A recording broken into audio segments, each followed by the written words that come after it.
Hello and welcome to The Federal. Pandemic-induced lockdown restrictions may not be in place anymore, but they still are impacting people's lives, as is evident in the rising cost of living.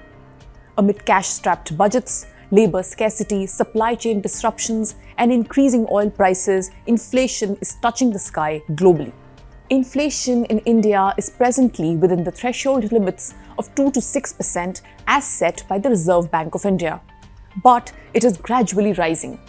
According to data released by the Ministry of Statistics and Program Implementation, India's retail inflation as measured by the Consumer Price Index rose to 4.91% in November against 4.48% in October. The Consumer Price Index is the unit to measure changes in the prices of goods and services. The biggest factor behind the rise in a steep increase in food prices measured by the Consumer Food Price Index, which rose to a 1.87% in November against a 0.85% the previous month. Let us consider the United States of America, for example, where inflation is at a 39-year high.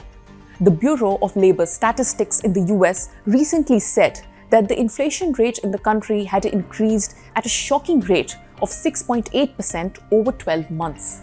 An AP report recently suggested that the inflation rate is likely to remain like this for some months to come, but will taper off through 2022.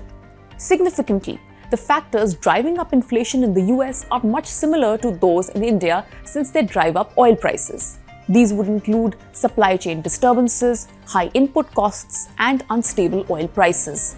Yet, some cause of optimism may be offered by the drop in global crude oil and natural gas prices in recent weeks, which has a direct impact on price rise. Yet, the Omicron variant could seriously impact inflation further and can be a cause of concern. For more such stories, log on to thefederal.com.